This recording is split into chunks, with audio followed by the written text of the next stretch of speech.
Hello, Wombat Pitchers.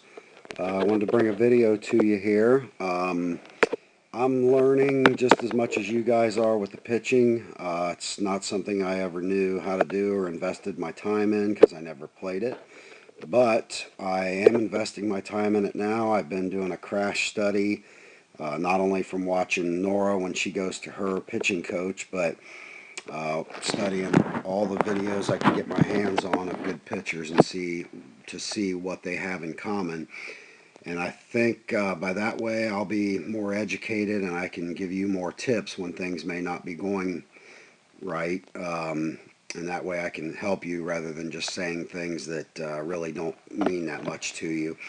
So anyway, I'm doing my homework with you, and I've identified some things here that I think are common to all these pitchers that they all do. And we'll just take a look here. First of all, notice how relaxed she is on the mound.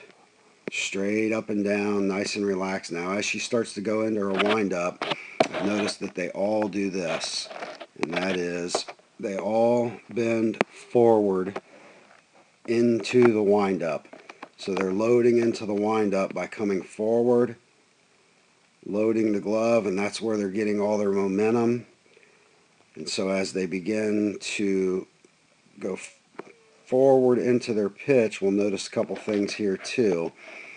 And that is they take a very, very long stride, however, maintaining contact with the rubber. If they leap off the rubber early, that's a crow hop, and that will be enforced strictly, I understand, in our league. So maintain that contact with the rubber as long as you can. But anyway, I want you to notice, look how long her stride is. All of them do this.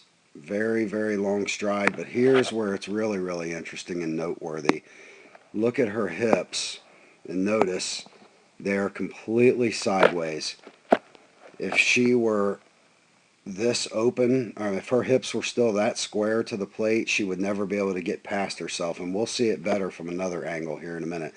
But notice right there, as she gets to the top, her hips are completely square to the plate. So we'll keep going here. And then notice another thing. All of them do this as well. It's what they call the L right there. As the pitch is at the top, the apex of the windup, that front arm, as you can see, goes out towards the target, and then it acts as a balancing measure the rest of the way through the pitch. That front arm is going to counter the back leg, and that's what's going to give her balance and make her able to not only execute with power but with balance. So let's continue. And the other thing I want you to notice is her back foot. Notice how her back foot drags all the way through, and then she's going to actually finish like a bowler with that back leg dragging. If she were up on her toe at this point with that back leg and that toe was pointing square to the plate, that's trouble. From what I understand, they all say that's trouble if you're getting to that toe like the batter's position we've been working on, the magic move with the foot. If you do that when you're pitching instead of sliding, you're going to lose control and your hips won't activate properly. You won't be able to get them square, just like that. So I'm going to put a second video on here showing this from another angle. And notice how she's able to just drag effortlessly that back foot as she comes through. So I'll go ahead and stop this one here and then do another one showing this from another angle.